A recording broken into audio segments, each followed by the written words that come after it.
Assalamualaikum warahmatullahi wabarakatuh. Om Swastiastu, Namo Buddhaya, Salam, salam sejahtera, dan salam kebajikan. Kembali di sini di mata kuliah Inovasi Pangan. Kali ini kita akan membahas materi berikutnya, yaitu tentang pemicu inovasi, identifikasi konsumen, dan metode inovasi. Mari kita saksikan.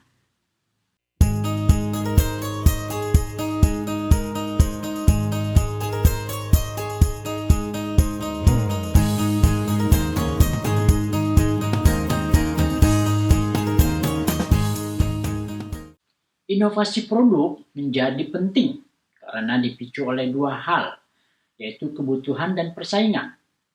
Persaingan membuat perusahaan berusaha mengerahkan segala daya juangnya agar tetap berlangsung. Apalagi suatu produk mempunyai siklus hidup yang dikenal dengan product life cycle, yaitu siklus hidup produk dari tahap perkenalan sampai penurunan. Artinya, produk mempunyai umur terbatas, bahkan makin pendek, karena perubahan sekelilingnya, seperti teknologi, selera konsumen, dan sebagainya.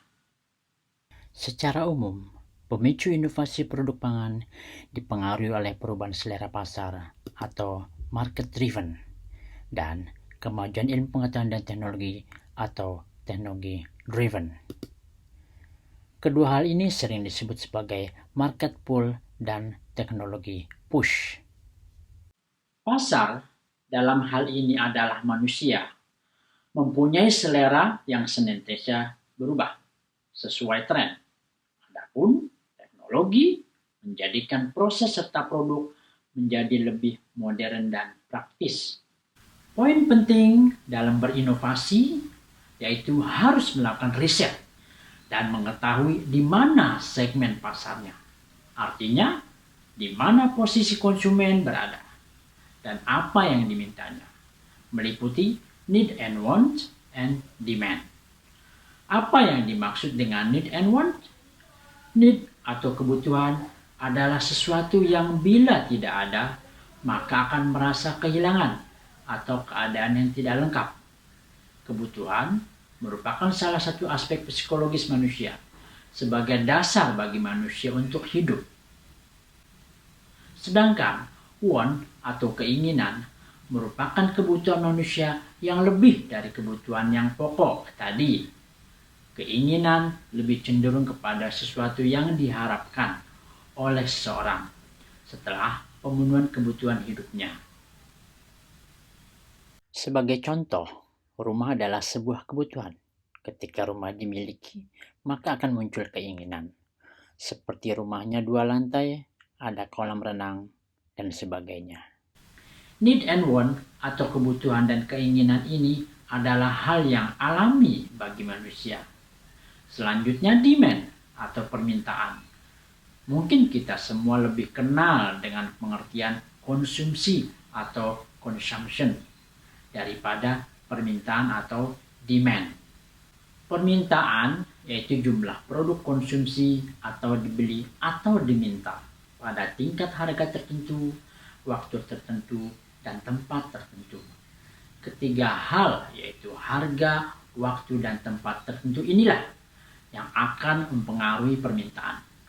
Hubungan antara jumlah barang yang diminta dengan harganya dikenal sebagai hukum permintaan, yang berbunyi bahwa semakin mahal harga produk, maka semakin rendah permintaannya.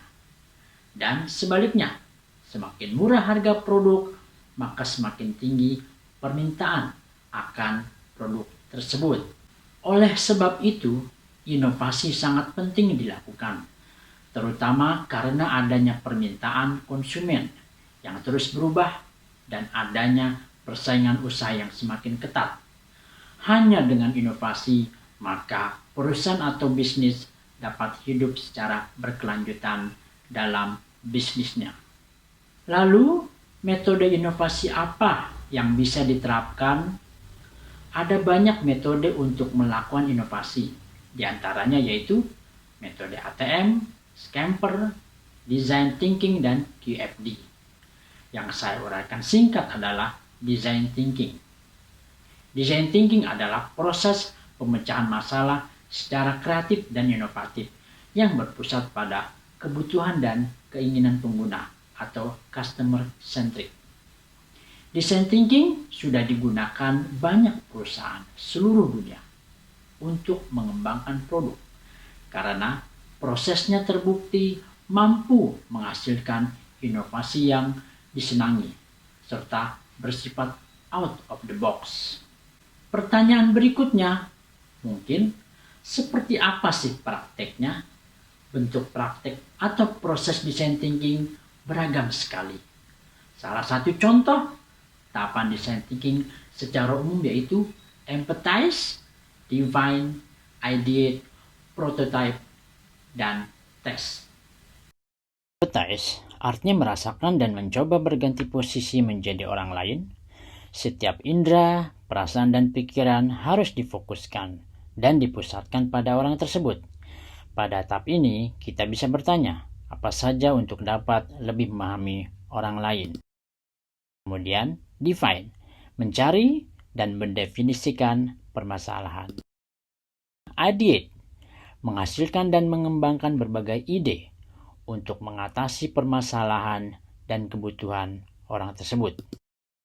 Selanjutnya, prototype, yaitu mewujudkan ide menjadi kenyataan dalam bentuk purwarupa atau yang terakhir, yaitu tes, menguji prototipe yang telah dihasilkan dan mengevaluasi apakah masih ada yang kurang atau dinilai berlebihan. Itu adalah tahapan yang umum, namun apapun prosesnya selalu didasari oleh 3 hal yang menjadi prinsip yang disingkat sebagai 3I, yaitu empathy, expansive thinking, dan experimentation. Semua proses selalu diawali dengan empati. Empati adalah dasar dari design thinking. Kita harus dapat memahami semua perasaan, pikiran, keluhan, harapan, dan kebiasaan orang-orang yang akan membuat ide dan solusi. Kemudian, pencarian solusi dilakukan dengan expansive thinking, artinya memikirkan ide sebanyak dan seluas mungkin dalam rangka menemukan solusi terbaik.